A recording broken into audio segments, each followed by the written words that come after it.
Good morning, ladies and gentlemen. A very warm welcome to the second day, first session of the Conclave 2023. With me is a man who needs no introduction, the man himself, Shri Rahul Gandhi ji. At the very outset, I extend my warmest greetings and thank you, Rahul ji, for taking out time from his busy schedule to be a part of our humble endeavor. Before I start putting forward few questions, I would like to share a small story with you all. So around 2 months back, I reached out to Rahul ji's office, seeked an appointment to invite him here today. He patiently heard me out, and then at the end he told me, Rishi, it's been a while. I have not been to these type of format events, and I'm not sure, but still for you I will try.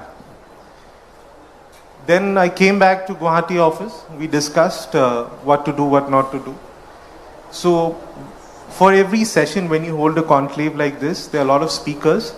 So someone might come, someone might not turn up. So we have to look for alternatives as a backup.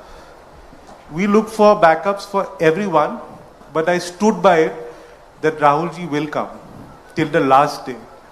So if Rahul ji wouldn't have come today, it would have gone blank, because I was 101% sure, even at the last moment, he will come for us.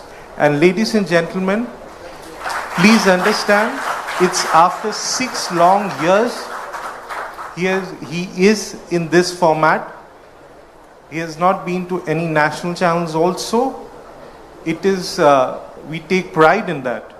And thank you, Rahul ji, for choosing Assam and Northeast to be a part of this endeavor. Thank you so much. To begin our conversations, you have seen Rahul ji in the parliament, in the press conferences, in political rallies. So today, we would like to have some candid conversations with him. To begin with, Rahul ji, recently the Instagram, we saw a lot of pictures of a bike rally to Ladakh. And it looked more like you look more like a professional biker. So you stunned the whole media by going there on a bike, and the pictures really look nice. So what was the intent behind it? Was it a personal trip? You wanted to visit it? Usually youngsters do that on a bike to Ladakh. So what was was it an extension of Bharat Jodo? Good morning all of you. It's a pleasure for me to be here. Thank you for inviting me. We do political tours, and the political tours, if you see most of us politicians, they're very straightforward. Go to a place, have a public meeting, come back. And I don't think that format is useful or powerful in any way. It's not effective. And so when we do tours now, we think slightly deeper about the message that we're trying to give and the sense we're trying to give the people of the state. And so the message that we wanted to give to the people of Ladakh first was that we are not going to let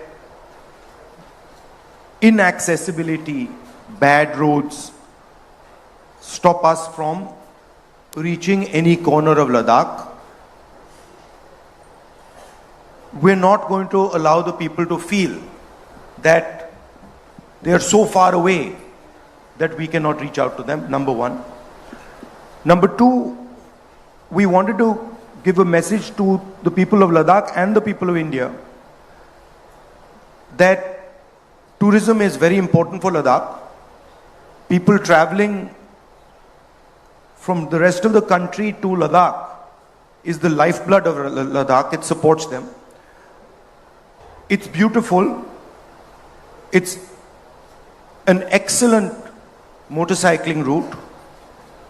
And so we wanted to give multiple messages through that tour. And I think it was very effective. It also allowed me to, in a sense, continue the idea of the Bharat Jodo format in a different way of engaging with people. If you speak from a stage, you don't really connect with people like you do when you physically meet them, hold their hand, get a hug from them. Maybe these days, get a selfie. So it's a totally different feel.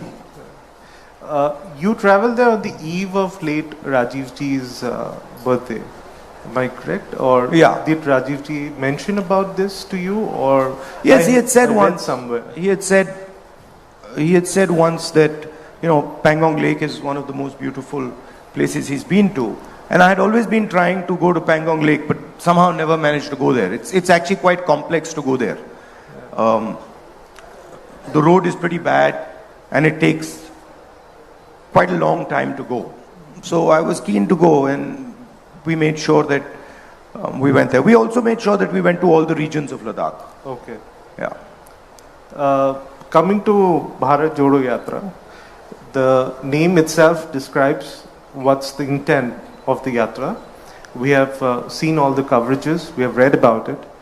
We know why the Yatra was organized. But we don't know your perspective. Politically, what were your learnings from this Yatra? I'm sure you have met thousands of people. You have heard their stories. You held their hands. You walked with them from Kanyakumari to Kashmir. So politically, what were your learnings from it? And as a human being also? I mean, politically, my learnings were that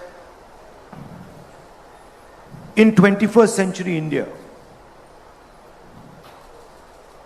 the communication architecture is so captured by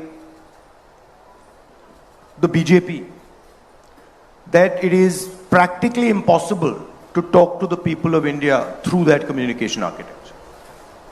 And I mean, for example, it's very clear that even things like my YouTube channel, my Twitter, they're all suppressed. There's no question about it, and we can see it. Right? So the Yatra was almost a necessity for us to communicate. Because no matter what we say in the opposition, it does not move through without distortion in the national media. And so for me, the big learning was old style communication. Going and meeting people, which frankly Gandhiji pioneered in India in the modern era. Others pioneered it, in the older times. And you have examples all over the world, all over India. That still works. And what was beautiful to me was that no matter how much energy the BJP put, no matter how much the media tried to distort, it didn't work. Because there was a direct connection. And for every story that the BJP media was trying to put in, there were thousands and thousands of videos coming from people which were contradicting that story. So it was almost a reverse capture of the mass media. And this problem is being faced across the world. This problem is not just an Indian problem. It's being faced in many other countries. And when I go there and I speak to them, it's very interesting that pretty much all countries are feeling this type of pressure. That's correct.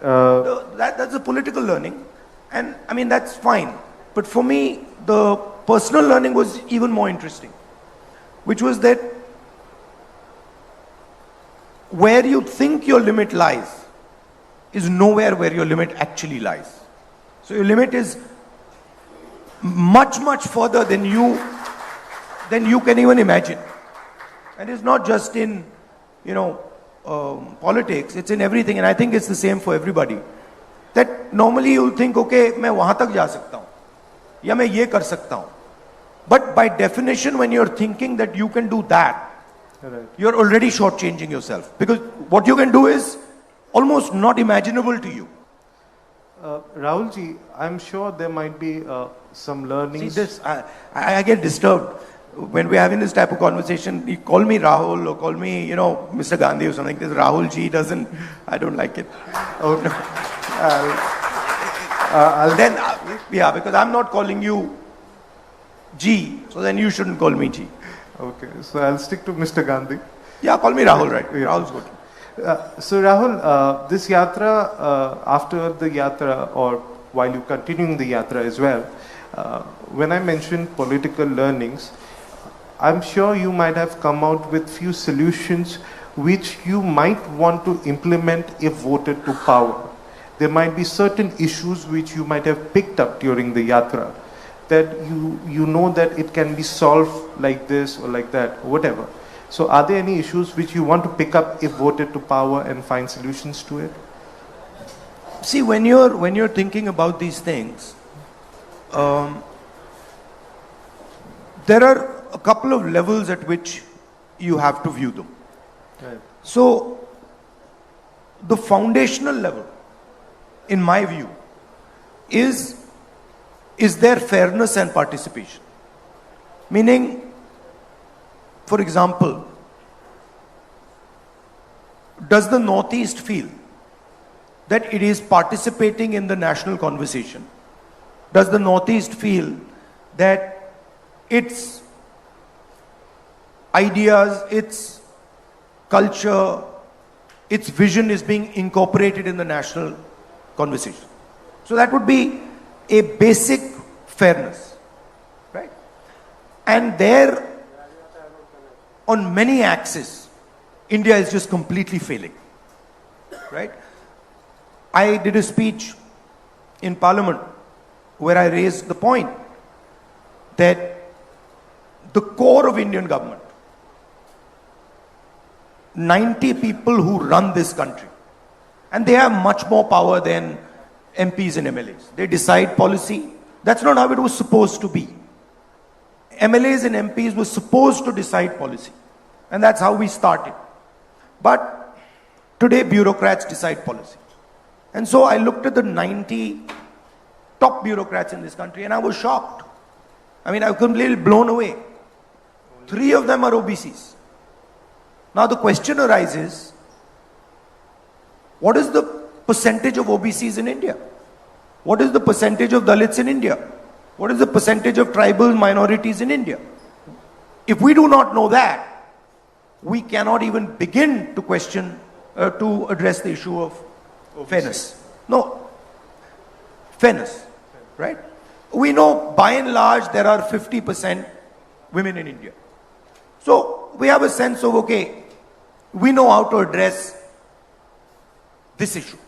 Because we know there are 50% women, and so it should be by and large 50% breakdown. If I see 50% women sitting here, I'm comfortable. Right? But in large areas, we just don't know it. So for me, the caste census now is a central pillar of thinking about equity in this country. So that would be at the broader level. And then you say, okay, are we giving our kids the type of education we should be giving? Are we giving them and their parents and their grandparents the type of healthcare system that we should be giving them? And then there we have examples. So I was in Rajasthan yesterday, and I think the healthcare solutions that we have come out with in Rajasthan are cutting edge anywhere on the planet in the 21st century. And so there we can see that, okay, there are some ideas that Rajasthan has developed. If you go to Chhattisgarh, some of the work that we are doing with connecting traditional production activities, manufacturing activities, some of the work we're doing with farmers is completely cutting edge.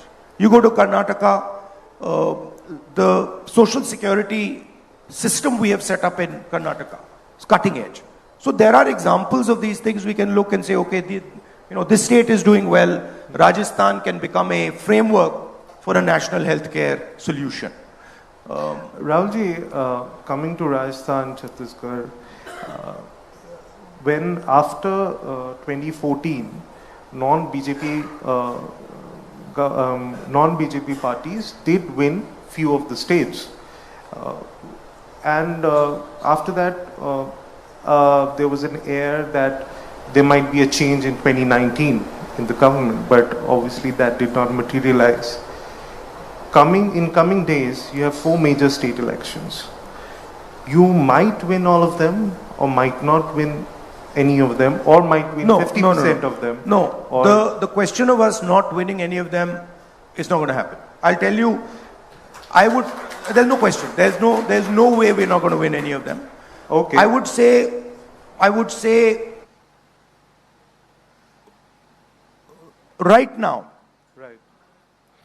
we are probably winning Telangana. Right. We are certainly winning Madhya Pradesh.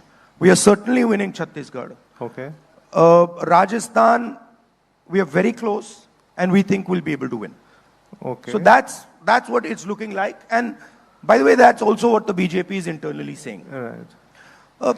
We learned a very important lesson in Karnataka. Okay. And the lesson was that the BJP wins elections by distracting and not allowing us to construct our narrative. And so what we did in Karnataka, we fought the election in a way where the BJP could not. What you're seeing today, you know, this gentleman, Mr. Biduri, and then suddenly this Mr. Nishikant Dubey, this is all the BJP trying to distract from the idea of the caste census. They know that the caste census is a fundamental thing that the people of India want, and they don't want to have that discussion. So every time we bring a point on the table, they use this type of stuff to distract. And we've learned now how to deal with it. Sir, if you're Let me finish. We've learned how to deal with it. So what did we do in Karnataka? We gave a clear vision for the state. This is the social security program that we're going to set up for you. And then we control the narrative. If you look at the Telangana election, we are controlling the narrative. The BJP is not even in the narrative now. It's gone. In fact, the BJP party has been decimated. It's over in Telangana. If you look at the narrative in Madhya Pradesh, we are controlling the narrative. If you look at the narrative in Chhattisgarh, we are controlling the narrative. No matter what the BJP tries to do, they are not capturing the narrative anymore. So we are also adapting and learning, right? If you go and speak to the people of Rajasthan and you say, listen, what is the key issue in terms of anti-incumbency in Rajasthan? And you can go and do this. They'll tell you, actually, we like the government. We like what they've done on healthcare. We're very comfortable with the type of stuff they're doing, 500 rupee gas cylinder, the farm loan waiver, we are very comfortable with it. So we are adapting. In a situation where the BJP controls the media, we are adapting and controlling the narrative. So if you look at Bharat Jodo, we control the narrative. And they put in thousands and thousands and thousands of crores to take away the narrative. They couldn't do it. Right? So don't think the opposition isn't capable of adapting. We are adapting. We're working together. We are 60% of India's population. BJP is in for a surprise in 2024. That's what my next question was. So, if you win 3 states, 4 states, I appreciate the confidence. My best wishes for you. So, if you win, if you silently go and ask the BJP people, you ask the BJP leadership in Rajasthan, right? Ask them what's going to happen in the election. They'll tell you. Ask them what's happening in Chhattisgarh. They'll tell you. But sir, will it set the momentum for 2024? If you win maybe 4 of them, are you confident it will set the momentum for 24? Because that did not happen in 19. I'm sure you have learned and adapted, like you are saying right now, controlling the narrative, pushing forward your agenda. So look, I'll tell you what the game is. the BJP has basically created a friendly monopolist. Okay? His name is Mr. Adani. I assume you've heard his name.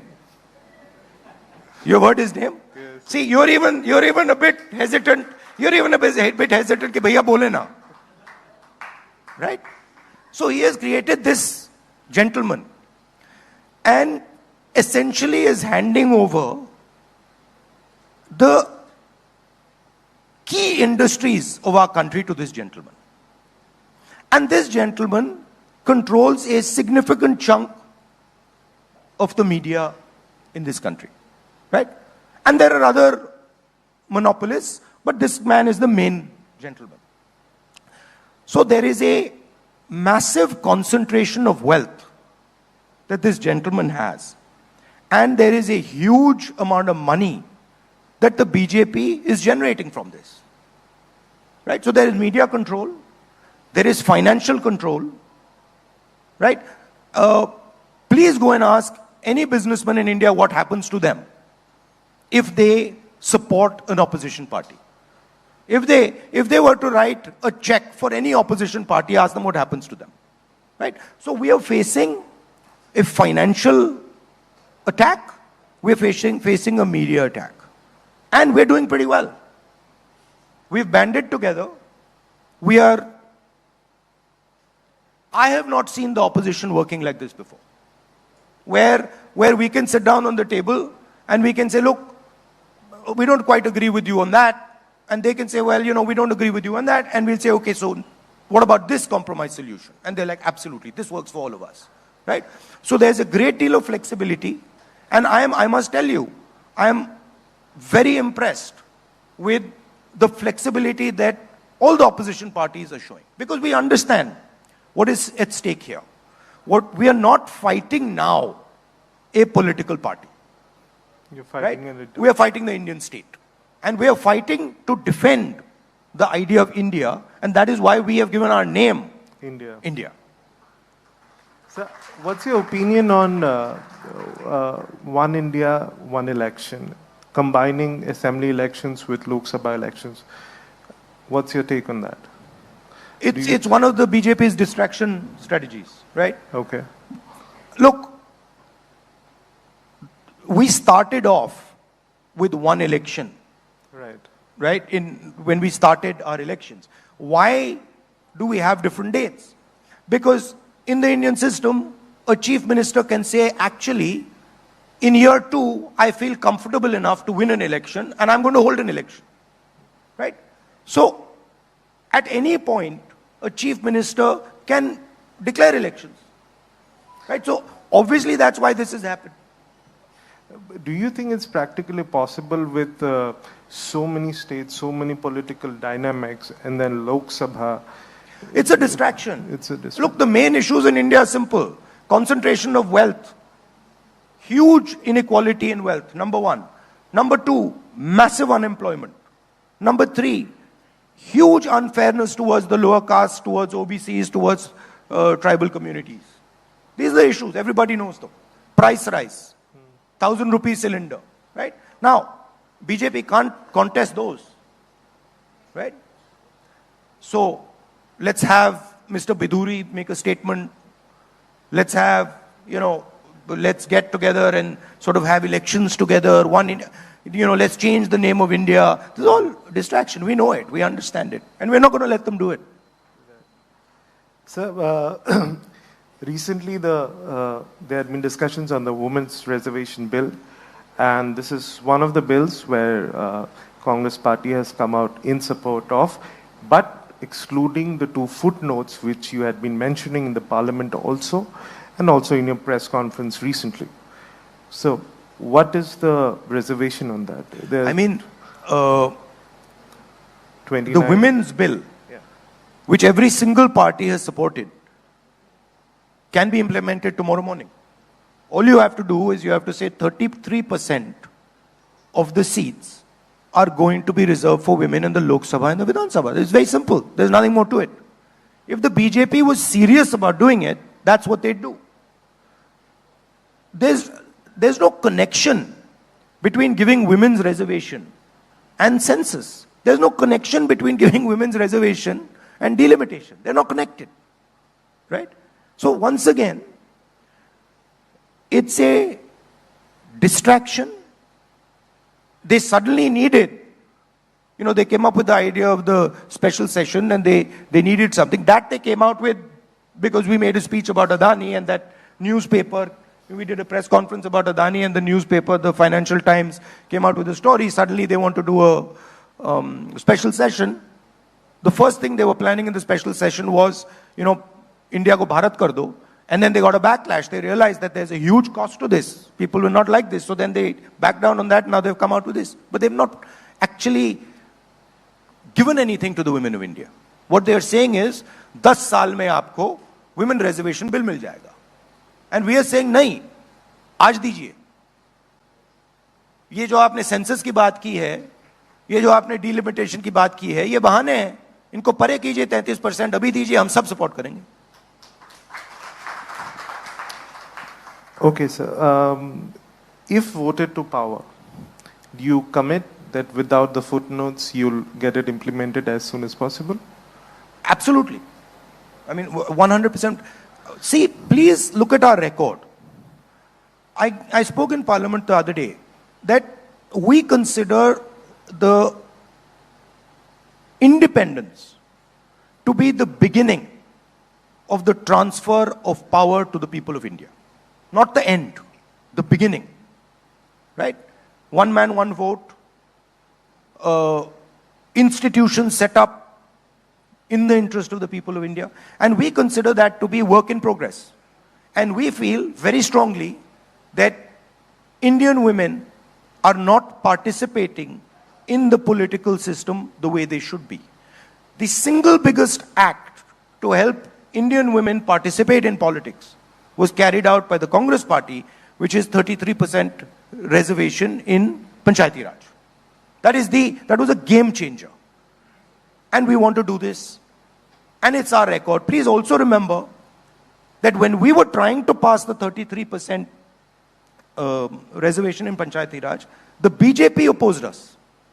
And also realize that the RSS does not allow women into its ranks. So who is interested in women's empowerment is very clear. Sir, coming to India Alliance, it's a new marriage. You have run a coalition government for 10 years, UPA 1, UPA 2. But now you have new partners in the India Alliance, which were your principal opponents in certain places. For example, Aam Aadmi Party in Delhi, TMC in Bengal. So as of now, it looks nice. It seems everything is going fine. But when it comes to distribution of tickets, there are many tall leaders in this alliance. You have worked with Sharad Pawar, but you have not worked with Uddhav Thackeray or Arvind Kejriwal. Of course we have. For a brief we've run a government with Uddhav Thackeray ji. I mean, you have not worked with Arvind Kejriwal. And there are many, like TMC, they might be there from outside support. But not... No, but we worked with Mamta ji. I mean, Mamta ji used to be in the Congress. Sir, my question to you is, going forward, like Aam Aadmi Party and Congress, you ruled Delhi for quite a long time.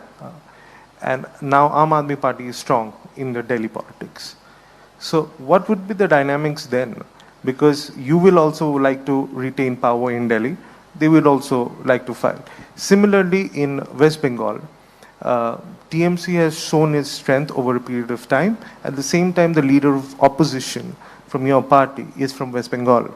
So obviously, you would also like to throw some weight and win some seats from there. But TMC is quite strong there. They have shown their strength. They have a proven track record. How do you think you will manage these, and also accommodation of the tall leaders which are there as partners in your India Alliance? So there are two things, right? The first thing is that the opposition is thinking about this election in a fundamentally different way than it thought about any other election before this one, which is that the opposition is united in the idea that India is now under attack. the concept of India, the concept of free elections, the concept of free speech, they are now under mortal threat as far as the BJP is concerned. So this is something that is unanimous, which means that our behavior has to change, which means that our flexibility has to increase, which means that we have to realize that we are now fighting for the soul of India, which requires a different level of cooperation. So that's the first point. The second point is, actually, if you look at the alliances, the bulk of them are pretty much stitched up. There are a couple question marks, but the bulk of them are stitched up, right? Kerala, Bihar, Madhya Pradesh, the big places, there's no issue. In some of the smaller places, there's an issue. We will try to iron out those issues, right? But the broader way we are dealing with each other is that we are seeing each other now as defending the idea of India. Earlier, we were thinking that, look, this is a fight between a political party and another political party. Now we're saying, no. Now, the RSS and the BJP are trying to destroy the idea of India. Free speech, participation of everybody, the destruction of anybody, any business person who stands against these monopolists. These are anti-India ideas. Sir, if voted to power, what is your idea? What are you going to do for the OBC? If, for example, you are saying BJP is deviating from the topic with the an urgent session, women's reservation bill, are you also planning to control the narrative? Like you said, you're learning from them and from the past experiences. Are you also controlling the narrative by speaking up for the OBCs? No. And plan something you have in mind to do for them? Look, once voted to power? If I used OBC as a frame, right? I was shocked that out of 90 people who control the government of India, 3 are from the OBC community, right? And those 3 people control 5% of the Indian budget. 95% of the Indian budget is not in their control. And I haven't even spoken about the tribals. I haven't even spoken about the Dalits or the minorities, right? Now, this is not only the case in secretaries of government of India. This is the case across the board. So the first step, as I said in a speech yesterday, if somebody gets hurt, they go to hospital, the first step is, okay, take an X-ray. Let's see what's happened, right? So the caste census is an X-ray. Let us actually understand, are OBCs 5% of India's population, or are they more? If they're more, how much more? So that is the foundation of any discussion. Now, we already have the OBC census data. It's with the government of India. The Congress party carried out that survey, right? The first thing we'll do is release that information. On day one, that information will be available to the people of India. And I think that is, in a world, in a 21st century world, data where we all say data is key, data is key, data is key. Well, it's key to know who's who. So that would be the foundation. And then we would work, as I said earlier, with the concept of transferring power to the people of India. What the BJP is doing is taking away power from the people of India. When you feel uncomfortable, when you can't speak outside, when a small businessman cannot contest Mr. Adani, they're taking away power from the people of India, right? We are fighting that. That's what India Alliance is trying to do. Take back power to the people of India. And that includes a accessible education system, an accessible high quality education system. It includes an accessible medical system. It includes support to small business people. It includes support to small media houses. You know, you asked me, listen, I told you, listen, I haven't gone to these conclaves. Well, I would consider you a relatively small player. I'm sitting here. I'm trying to give a message that, look, we want everybody in India, regardless of who they are, how big they are, to feel comfortable. We don't want them to feel, look, and it is not only farmers. It's small business people. It's somebody who's contesting in a business environment where he's being unfairly treated by a huge monopolist. Right? We want the energy of India to build the country. We don't believe that one or two people can build the country. We believe that if you really want to build the country, we have 1.4 billion people, and they should participate in the governance of this country. They should participate in businesses. They should participate in building the infrastructure. It should be a much more spread out process.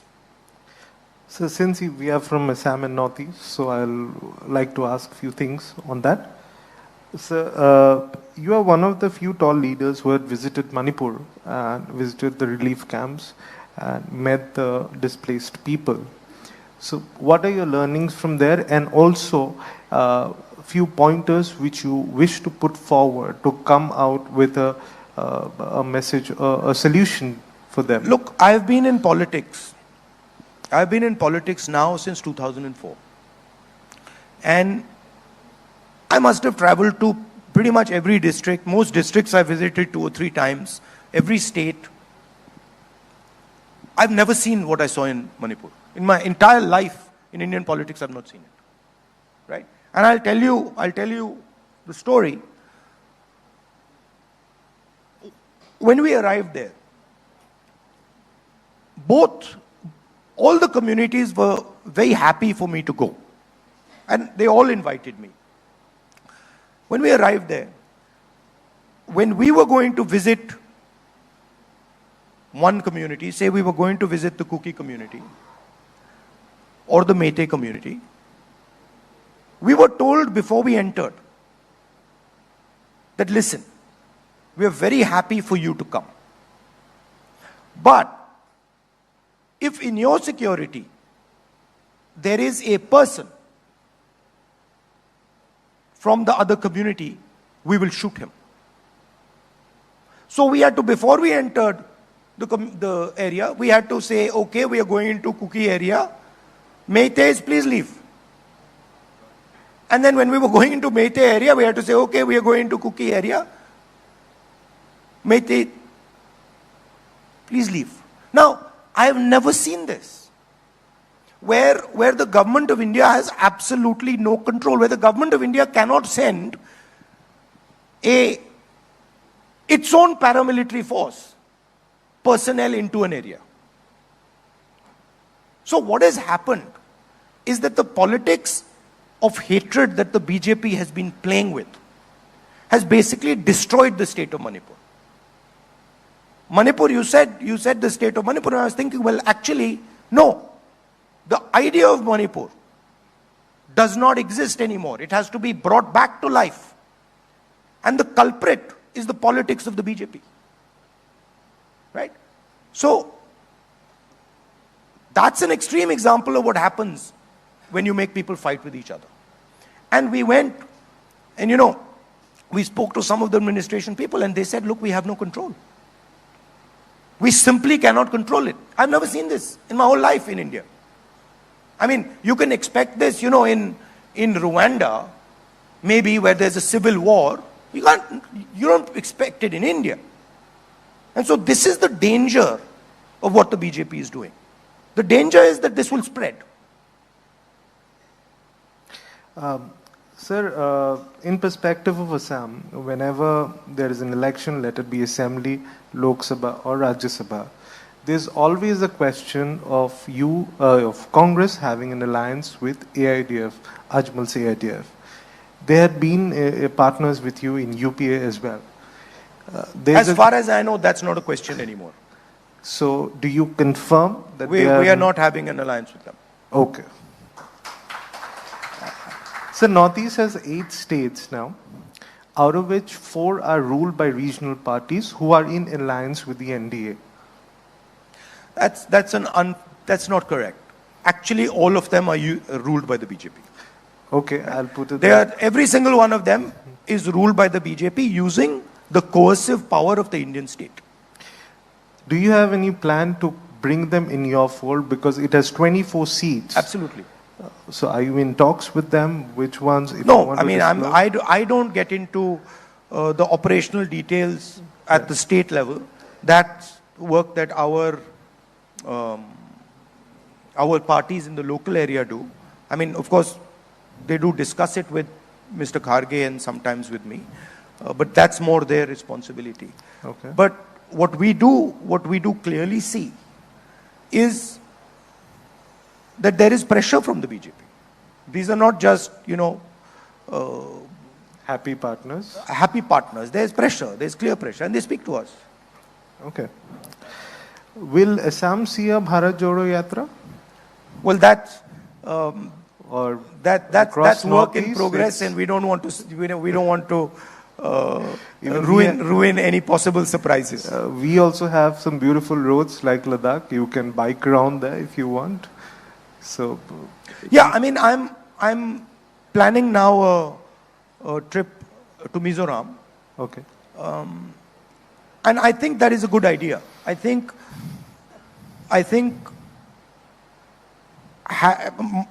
for myself, having a longer tour and a sort of deeper tour where I meet people in the different states of the Northeast, I think that would be a good thing. It would be very, very useful for me, because it allows me to understand with a bit more depth what the people of the region want. So it's something that we are thinking about and we'll do. And that's discussion in progress right now. Okay.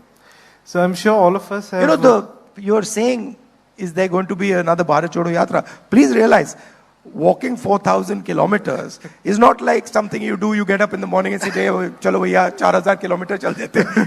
It's not an easy thing to do. It's hard. Right.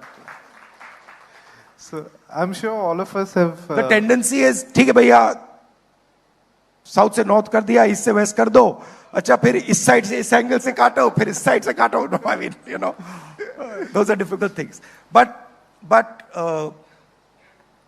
I don't know about the timing, but the walk from Kanyakumari to Kashmir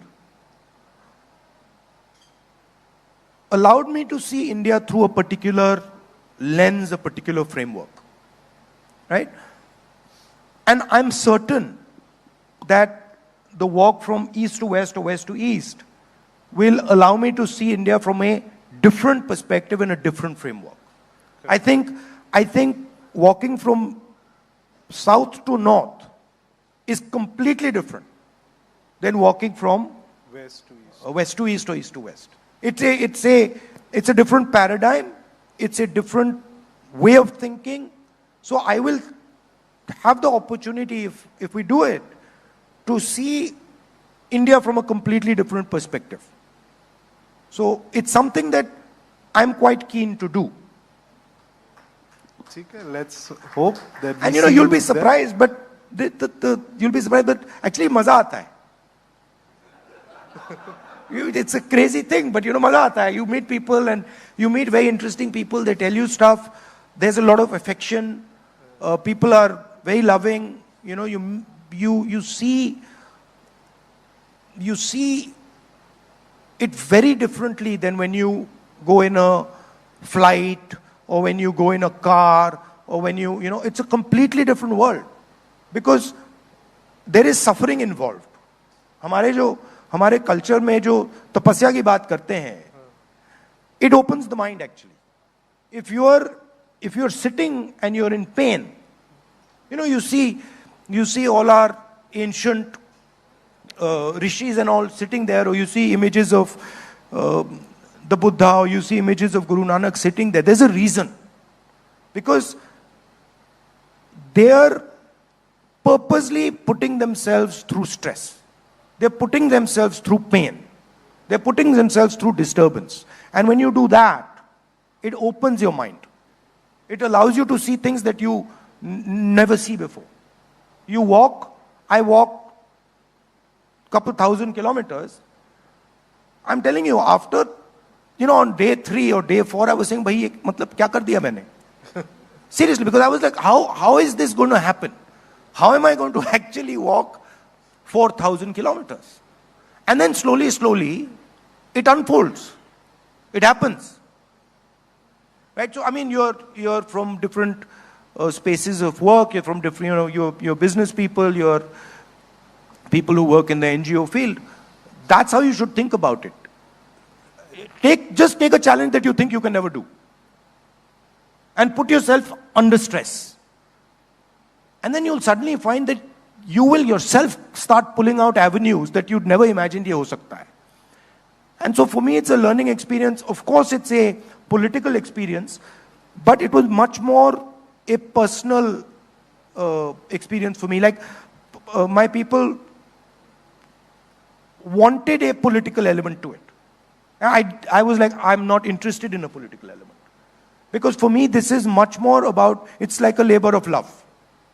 It's not politics. It's, my country has given me so much, has given me so much affection, that it's like repaying a debt for me. Okay. I'm sure all of us have seen Rahul ji speaking at various occasions. So I've come up with a small quiz for you, and with this we'll end it. Okay. So it's a personal quiz. So you have to choose between the two. I'll give you 2 options. You have to choose between the two within 10 seconds. There are no prizes for it, but still you have to choose. So beginning. So workout or Netflix and chill? Workout. Indian cuisine or Chinese? Both. Okay. Martial arts or scuba diving? Now see, these are both. but if you were to say, okay, it's situational. So if I'm working and, you know, in Delhi and all, then martial arts. Okay. Scuba diving is something that you would do, you know, you would have to go place, there. Yeah. So Bharat Joro beard or clean shaved? either. You know, this is a problem that the Congress always has with me, which is that I really am not too concerned about, you know, beard hai, nahi hai. I'm quite Okay with yeah, either. I'm okay with, you know, मुझे कुछ भी खाना दे दो, कोई भी कपड़े दे दो, दाढ़ी. I'm not too attached to these things. Okay. Watching reels on social media or reading a book? Reading a book. Okay. Godfather or The Dark Knight? You know, that's a very difficult one. They're both very, very deep movies. You know, so I would go with both. Okay. Ice cream or Golgappa? Ice cream. Okay. If not a politician, then who? Anything. Any See, politician in particular? I don't see it like that. Politician is one frame of me, right? When I am talking to my nephew and his friends, I'm a teacher, right? When I am in the kitchen, I'm a cook. So we all have many different frames, right? Okay. You are a journalist, you're a father, you're a son, you might have certain skills that are as important to you as journalism, but you will be seen with one lens. Right. Right? You'll be seen with, bhaiya ye to dekho journalist hai. Right. So I'm actually, one of my lenses Is politician. is politician, and then I view my life as a journey. Right? Correct. So I like to learn and understand things on this journey. Okay. Next question is tricky. You can choose anyone. Love of your life. It can be a sport, a person, your mother, your sister, anyone. I mean, quite a few. You can name one or two for I mean, us. my mother, my sister, my little puppy these days, he's, and some of my friends. Yeah. Okay. Driving cars or riding bikes? I see them as the same thing. Okay. So it's, Which is more it's fun to basically, do? it's basically focus. Okay. Cricket or football or anything else? Football. Okay. Messi or Ronaldo? Ronaldo. Okay. Though I think Messi is actually a better footballer. So now you're being politically correct. No, because I think Ronaldo, I like Ronaldo's kindness. Okay. So, but if you were to ask me, if I was running a football team, who would I prefer? I'd probably prefer Messi. Okay. So if cricket, Virat Kohli or Rohit Sharma? You know, I mean, either.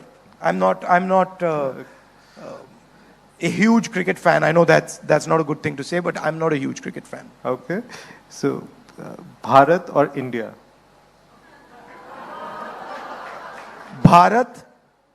India, that is Bharat. Beauty with brains or just beauty would do? Brains with beauty. Okay. Sneakers or sandals? Sandals. I presume sandals. Again, for different things. You know, Yeah. if I'm running, then not Your sandals. comfort zone. Sandals. I mean, different tools for different work. Okay. Kurta pajama or t-shirt? T-shirt. Okay. Beach or mountains? Both. Okay. So this brings me to the end of this conversation with Rahul ji, and thank you so much for being a patient audience, and thank you Rahul ji for being a part of the Conclave 2023. I know it's a personal favor that you have done to me, and thank you, really. Thank you so much. Any No, I last think words? one of the reasons, first of all, I'd like to thank all of you for coming here. But one of the reasons I did come was because I think not enough space is given to the Northeast in the national conversation. And I feel that often I get the sense that the people of Northeast feel that they should have much more participation, that we should listen to them, understand their culture, understand their languages. So, to me, it was important that I gave a message. It wasn't just a personal thing. It was important that I gave a message that for us, all parts of India, no matter how big or small, are important. They all help build India, and we love and respect them all. So thank you. Thank you very much. Thank you so much, sir.